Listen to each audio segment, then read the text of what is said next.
Bonjour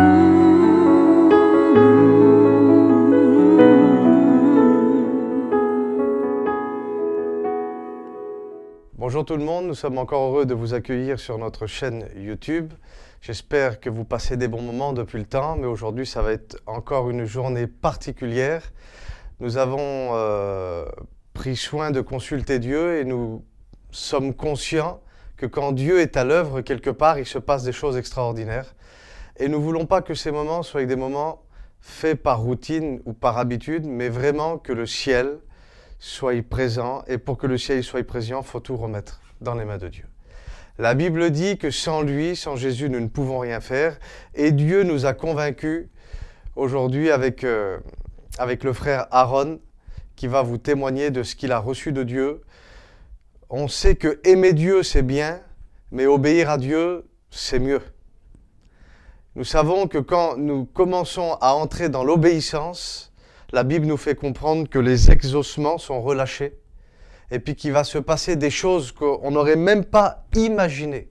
On peut imaginer plein de choses, mais quand le ciel est déversé dans un endroit, quand un homme, une femme désire se mettre à l'œuvre dans son cœur, parce qu'au début c'est une histoire de cœur, et de dire oui Seigneur, je décide de t'obéir, la Bible nous dit que Dieu, à travers l'obéissance d'un homme et d'une femme, va relâcher sur sa vie ce que moi j'appelle, et ce que la Bible nous démontre comme étant la bénédiction, comme si c'était une personne qui allait devenir votre compagnon de route. Et c'est ce que Aaron a voulu faire un jour. Il a décidé, au-delà d'aimer Dieu, de prendre soin de lui obéir. Et la Bible dit que dans l'obéissance, la bénédiction arrive, et écoutez bien, la bénédiction de l'Éternel est poursuivie d'aucun chagrin. Alors je vous souhaite une bonne écoute et on va laisser place aux frères. Que Dieu vous bénisse.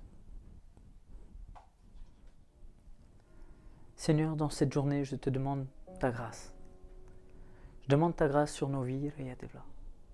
Et je demande vraiment que tu prennes toute la place pour que je puisse témoigner comme toi tu le veux, Papa. Et pas comme moi je le veux ou comme moi je le pense. Prends la place, Riyadevla. Touche les cœurs, Seigneur. Pas parce que c'est moi qui parle, Seigneur, mais parce que tu as agi dans ma vie et tu as changé ma vie. Dieu vous bénisse. J'aimerais partager avec vous aujourd'hui un mot de mon témoignage. Voilà. Je m'appelle Aaron et je suis un garçon qui a grandi dans les choses de Dieu. Vous savez, souvent, les choses de Dieu deviennent une routine pour nous. Alors moi, quand j'étais petit, je suis élevé dans tout ça. C'est-à-dire, voilà, que je me réveillais le matin, ma grand-mère mettait des cantiques à fond, elle priait dans la maison. Et je connaissais les choses de Dieu. Tout autour de moi, il y avait des chrétiens. On allait aux réunions 2-3 fois par semaine. On allait au culte le dimanche. Et puis quand j'avais 4 ans, le Seigneur m'a parlé dans un rêve. J'ai vu Christ comme il venait me voir. Et c'était même plus qu'un rêve, c'était un songe. Et là, le Christ, il me donne sa parole. Il me donne pour que je la mange. Alors je la mange littéralement, entièrement. Et là, je ne sais pas comment vous l'expliquer, mais c'est comme si la parole sortait de ma bouche entière et s'est posée à côté de moi. Alors dès ce jour-là, j'ai senti que j'avais quelque chose à voir avec le Seigneur. Peu de temps après, voilà que j'apprends à jouer un peu de piano, un peu de la guitare. Chez nous, on est musiciens. Alors qu'est-ce que je fais automatiquement? Je commence à jouer à l'église. Mais tout ça dans une certaine routine. Dans une pensée que, comme si c'était normal de faire ces choses-là. C'était normal d'aller à la réunion pour moi. C'était normal d'aller au culte. C'était normal de jouer au piano, d'avoir mon téléphone là, de jouer. C'était une routine tellement facile pour moi. Pour moi, c'était ça la vie chrétienne. Alors voilà que peu de temps passe et voilà que j'ai 16-17 ans et je me marie. Voilà que je me marie avec ma femme qui s'appelle Kelly. Et là, on a un petit garçon qui s'appelle Ézéchiel. Un peu plus tard, une petite fille qui s'appelle Chirel. Et quelques temps après, il y a une curiosité qui commence à se lever en moi. Et là, je me demande, que pourrait donner le monde? Et si j'allais faire un petit tour à Paris? Si je sortais un peu? Si je commençais à faire ça? Et vous savez quoi, au début, même la pensée, rien que de penser ces choses-là, ça m'a fait mal au cœur. Rien que de m'imaginer faire ces choses-là, ça m'a fait mal au cœur. Parce que oui, au début, on a un petit remords juste de penser ces choses-là. Mais un peu plus tard, j'ai continué à y penser. Et là, j'ai laissé une porte ouverte. Et là, il y a eu l'acte. On est parti. J'ai commencé à faire des choses qu'il ne fallait pas. Et là, j'ai commencé une descente jusqu'en bas. J'ai raté une réunion. J'en ai raté 2. J'en ai raté 3. 4, 5. Et là, tout est parti. Je n'avais plus envie d'aller. J'ai oublié même quand est-ce que j'y étais. Et j'ai commencé à boire, à manger, à sortir. Là, vous ne pouvez pas le voir, mais je suis tatoué de partout. Et le pire, c'est que je n'ai même pas fait ça pour moi. Je l'ai fait juste pour montrer que j'ai plus le Seigneur. Pour montrer que moi, je suis quelqu'un qui n'est plus avec Dieu. Et là, dans mon foyer, j'ai commencé à faire du mal à mon foyer. J'ai commencé à aller à droite et à gauche, avec tout le respect que je vous dois. J'ai trompé ma femme. J'ai sorti. Une fois, je suis parti même à moi. Je l'ai laissé comme ça. On se tuait, on criait, on n'avait que des disputes ensemble. Et je l'ai laissé, je suis parti. Vous savez, le diable met tellement des fortes pensées mauvaises dans ta tête à un moment donné que je me suis dit, c'est pas grave si je vois plus les petits. C'est pas grave si je meurs ou s'il y a quelque chose. Parce que moi, le diable m'a mis quelque chose dans ma tête et ce quelque chose c'était, il faut que tu la quittes parce que ou tu vas la détruire à elle ou elle te détruira. Je voyais plus rien. Et là, j'arrêtais pas. J'ai commencé à devenir un venin pour ma famille. J'ai commencé à devenir un venin pour mon entourage. J'ai commencé à faire un peu d'argent. Je me prenais pour le maître du monde. Je me disais que j'avais un peu d'argent. J'avais 5-6 francs de côté. C'était moi le patron. Et non, la réalité, c'était que j'étais devenu rien. Je n'avais plus rien et j'étais devenu rien du tout. Dans tout ce tourment, moi je lui dis à elle, et voilà, c'est là quand j'en viens dans cette partie, ça me touche parce que moi je lui dis à elle, je me mets en face d'elle et je lui dis, quitte-moi. Mais tu vois pas ce que je suis en train de te faire? Mais tu vois pas parce que j'étais tellement mauvais que je faisais tout devant elle. Je me cachais même plus avec mon téléphone, rien du tout. Je voulais qu'elle me quitte. Et elle me disait, non, je ne te quitterai pas. Toi, tu vas servir le Seigneur. Même ma famille a été la voir et lui dit, quitte-le, tu vois pas les problèmes qu'il est en train de nous faire, tu vois pas les problèmes qu'il est en train de faire. On va avoir des histoires avec ton père, avec ta famille. Et elle disait non. Et elle priait, elle priait, elle priait.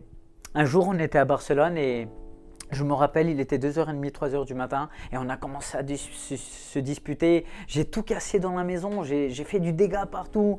Et là, je lui ai dit, prends l'argent, prends ce que j'ai. Je prends juste ma voiture et j'ai pris quelques euros et je suis parti.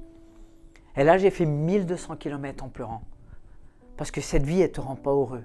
C'est une vie que tu en as marre d'elle. Et là, pendant que je roule, il y a une voix qui me dit, tu vois, Aaron, tu fais une fois comme ça avec le volant et tu les laisses tranquilles. Tu laisses tranquille tes petits, tu laisses tranquille ta femme, ton père, ta grand-mère, ton grand-père qui s'inquiète pour toi. Tu les laisses tous tranquilles. Alors là, j'ai voulu m'ôter la vie, mais je n'ai pas pu le faire. Pourtant, j'avais envie de le faire, mais je n'ai pas pu le faire. Vous savez pourquoi? Parce que pendant que j'étais dans la voiture, il y avait quelqu'un à la maison qui priait pour moi. Et c'était elle. Et vous savez ce qu'elle disait? Non, le diable, il ne l'aura pas. Non, il ne mourra pas.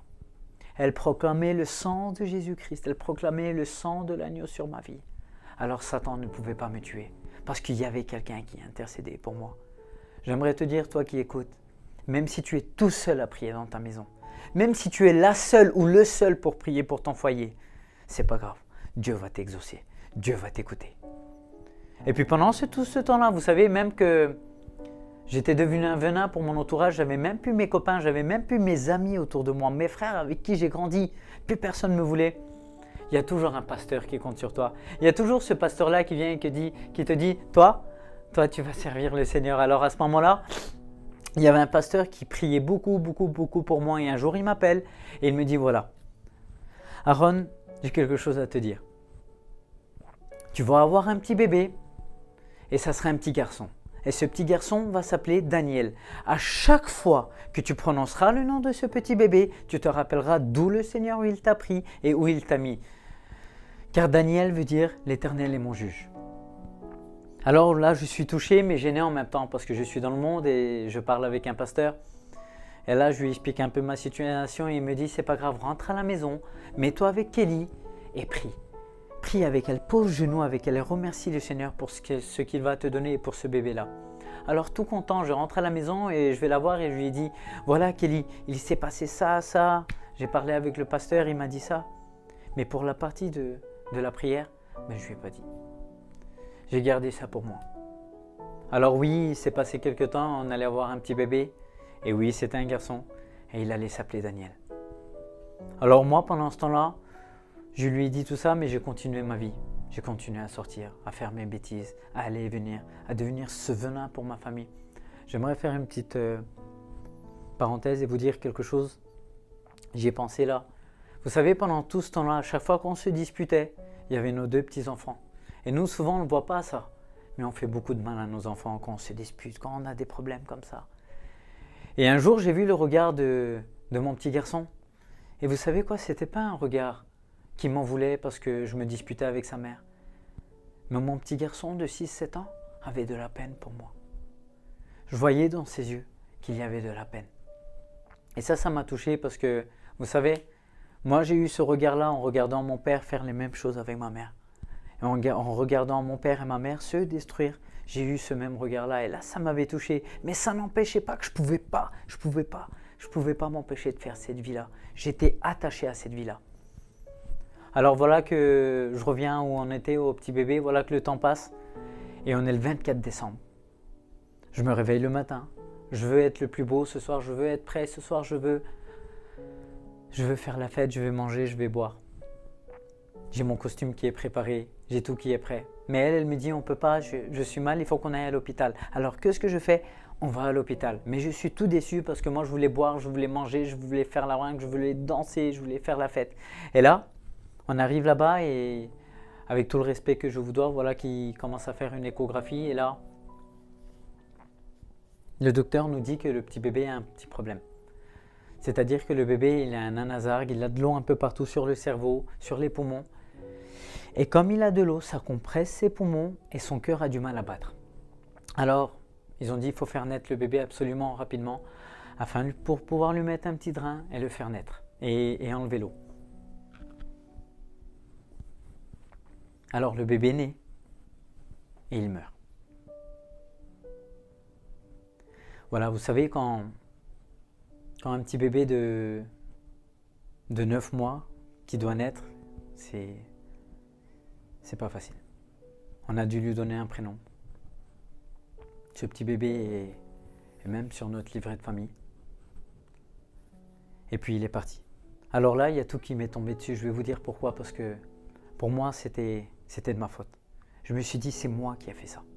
C'est à cause de moi, ces choses-là. C'est le péché, c'est mon péché à moi qui a apporté ça. Et je me suis dit, quoi maintenant, je vais crier à Dieu? Maintenant que j'ai un problème? Maintenant que j'ai un souci? Maintenant que j'en peux plus? Je me suis dit, je ne suis pas hypocrite moi. Je ne vais pas crier maintenant au Seigneur. Et vous savez quoi? J'aurais dû le faire. Mais dans mon cœur, je lui demande quand même, console-moi. Console-moi Seigneur, car j'ai besoin. Et là, le Seigneur, il amène une paix sur moi, un amour sur moi. Et là, j'ai de la force pour elle. J'ai de la force pour mes 2 enfants qui m'attendent à la maison. Et voilà que je rentre. Et vous savez ce que je fais avec ma force? J'essaie d'aller à la réunion 1 semaine, 2, 3. Et au bout d'un mois, je retombe. Je vous coupe au court. Voilà on va avoir une autre petite fille. Et le temps passe aussi. Voici les 9 mois où la petite bébé doit naître. Et elle meurt aussi. 2 bébés qui sont partis. Alors, je vous coupe encore en cours. Voilà que 6-7 mois passent et je continue dans cette vie-là. Et voilà qu'on arrive à la naissance de cette petite aussi. Et voilà qu'elle meurt aussi, à la naissance. Vous savez quoi? Pour la dernière petite, j'ai même pas été avec elle. Au lieu d'être à ses côtés, je suis parti, j'ai fait mes affaires. Je me suis dit, j'avais même plus de sentiments en moi, j'avais plus rien. Tellement j'étais noirci par la douleur, j'étais noirci par ce monde de mensonges, par cette mauvaise chose. Et puis voilà que le temps passe et j'arrête pas de boire, de manger, de faire mes affaires. Et un jour, je rends gloire à Dieu, je vois mon petit garçon passer. Et là, je me demande tout simplement, qu'est-ce que j'ai à lui offrir? Qu'est-ce que je pourrais lui offrir à mon petit bébé? Qu'est-ce que je pourrais lui offrir à mon petit garçon? Cette vie mauvaise que j'ai, voilà l'héritage que je vais lui donner. Voilà cet héritage de divorce, cet héritage de mauvaises choses, cet héritage de boissons. Et j'ai dit non, c'est pas possible. Et je me suis rappelé de cette parole que le serviteur de Dieu m'avait dit. Va dans ta chambre avec elle et prie. Alors que ce que j'ai fait, parce que vous savez quoi, dans des moments comme ça, souvent, c'est pas d'une réunion qu'on a besoin. C'est de Dieu qu'on a besoin. Alors j'ai été dans ma chambre. Je l'ai appelée à elle, j'ai dit Kelly, il faut que tu m'aides. Elle me dit pourquoi faire? Je dis ben pour prier. Alors on a été dans la chambre. Et là je pose genoux. Je pose genoux et je lève les mains. Mais il se passe quelque chose. Je ne sais plus prier. Je ne sais plus dire Alléluia. Je ne sais plus dire j'ai besoin de toi. Je ne sais plus rien dire. Le diable m'avait volé ma prière. Le diable m'avait volé ma façon de prier. Je ne me rappelle plus comment faire pour crier à Christ. Alors je rappelle le pasteur et je lui demande Pasteur, je ne sais plus prier. Et vous savez quoi? Il me dit en souriant, je le voyais sourire au téléphone, il me disait c'est pas grave. Tu sais quoi? Tout simplement pose de genoux devant le Seigneur et répands ton cœur devant lui. Et le Saint-Esprit intercédera pour toi. Alors là, comme je suis avec elle dans la chambre, je prie. Et là, tout simplement, mes larmes coulent. Mes larmes coulent devant le Seigneur. Je répands mon cœur devant lui. Je répands mon âme devant le Seigneur. Je fais ça 1 jour, 2 jours, 3 jours. Et vous savez quoi? Le 3e jour, la première parole qui est sortie de ma bouche, c'est Seigneur, je te demande pardon pour tout ce que j'ai fait dans ma vie. Et la 2e, parce que le Seigneur il fait bien les choses, c'est Kelly, je te demande pardon à toi aussi. Vous savez quoi? Depuis ce jour-là, j'ai fondé mon foyer à la maison. J'ai fondé mon foyer dans le secret. Là, je vais me lever pour servir le Seigneur et je rends gloire à Dieu. Et vous savez, comme Dieu fait bien les choses et vraiment il fait bien les choses, là, il y a un an et demi de cela, Dieu m'a donné un petit garçon qui s'appelle Isaac et qui est en pleine santé. Vous savez, j'aimerais prendre 1 minute de plus pour vous parler de quelque chose. Vous savez, le diable, il avait un plan, il avait un calcul pour ma vie. Il s'est dit, Aaron, je le connais. Je connais sa psychologie, je sais comment il va agir. Si je mets ça devant lui, ben il va faire comme ça. Et il avait raison. Et si je mets un peu d'argent devant lui, alors il va vouloir faire ci. Et il avait raison. Alors son plan était parfait dans ma vie. Mais il a oublié un calcul dans son plan. C'est que Jésus-Christ m'aime. C'est que Jésus m'aime. Vous savez, peu importe le plan que le diable a mis dans ta vie, peu importe le plan que Satan peut mettre dans ta vie, lui, il ne peut pas voir que Christ t'aime et il a été mort pour toi. Et voilà ce qu'il a fait pour moi. Je vais vous chanter un cantique maintenant. Ce cantique, c'est Dieu me l'a donné et il me l'a donné à écrire quand j'étais à l'hôpital. Vous savez, un pasteur, il m'a dit un jour, tu sais Aaron, une des prières que j'ai senties, la plus grande présence de Dieu, c'était pas à l'église, c'était pas à la réunion, c'était pas dans ma maison, c'était dans un couloir d'hôpital. Et je le crois parce que cette soirée-là, j'étais dans ce couloir d'hôpital et j'attendais que ce petit bébé Isaac naisse. Et là, j'ai eu un poids sur moi et j'ai eu peur. Je me suis rappelé du passé, je me suis rappelé que j'ai perdu 3 petits bébés, je me suis rappelé de toutes ces mauvaises choses et je me suis dit que cette fois-ci, je ne tiendrai pas. Mais comme le diable aime bien nous rappeler le passé, le Seigneur il m'a rappelé ce que lui a fait pour moi. Et là, j'ai commencé à écrire. Et voici que ce cantique que j'ai écrit, je vais vous le chanter. Et j'aimerais vraiment vous dire que Dieu vous bénisse.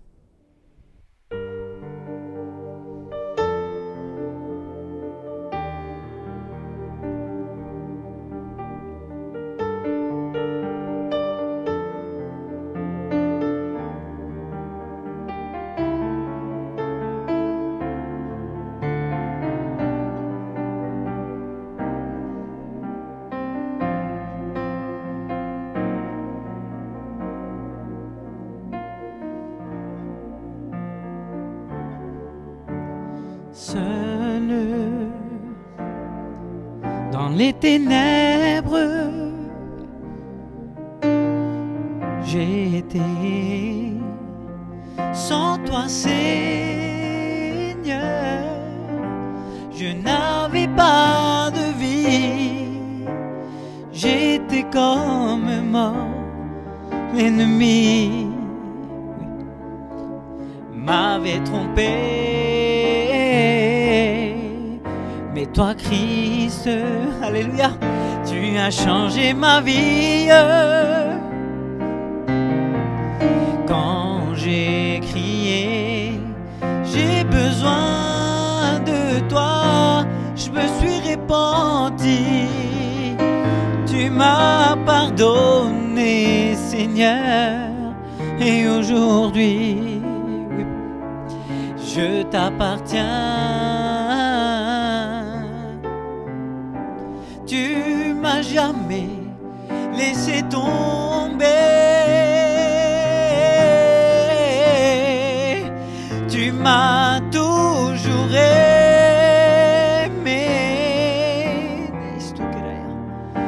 Tu as pris soin de moi. Et tu m'as pardonné. Avec ton sang, tu as payé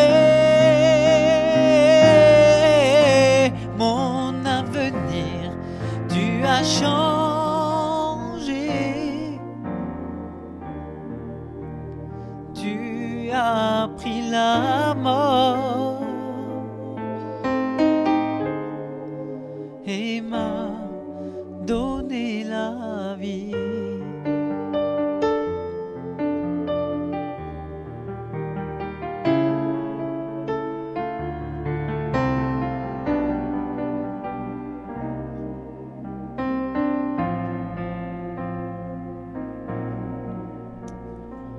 Amen. Merci Seigneur. J'espère que ça vous a plu.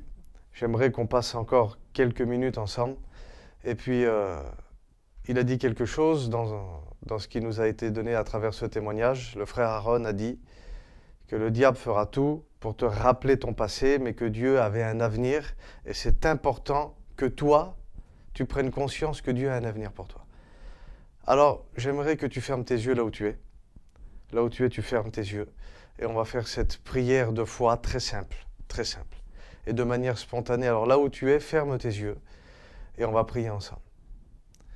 Seigneur notre Dieu, nous te disons merci, Seigneur, pour les paroles que tu as libérées à travers ces moments, Seigneur. Nous sommes conscients vraiment qu'à travers l'écoute, Seigneur, tu déclenches des choses. Mais nous ne voulons plus écouter les paroles de l'ennemi qui est sans cesse en train de nous rappeler peut-être des choses qui étaient vraies, mais que à partir de maintenant, parce que tu décides de construire quelque chose avec nous, vont s'arrêter. Et nous voulons avoir les yeux braqués sur l'avenir, oui. Il y a des femmes, Seigneur, que tu avais dit qu'elles auraient des enfants, elles ne les ont pas eus, mais elles vont les avoir dans le nom de Jésus. Il y a des personnes que tu avais dit que tu allais les guérir, mais elles n'ont pas été guéries, mais à travers ces moments, ces prises de conscience, nous voulons croire qu'à partir de maintenant, vous allez être guéris. Recevez votre guérison. Et dans le nom de Jésus, que toutes les personnes, Seigneur, qui voudraient t'accepter maintenant, qui te connaissent, mais qui n'ont pas vraiment été au bénéfice de ce que tu peux faire, Seigneur, puissent ouvrir leur cœur. Ouvrez vos cœurs là où vous êtes. Ouvrez vos cœurs là où vous êtes. Et dans le nom de Jésus, recevez maintenant la présence de Dieu dans votre vie. Oui, Seigneur, tu le fais et nous le croyons. Que Dieu vous bénisse.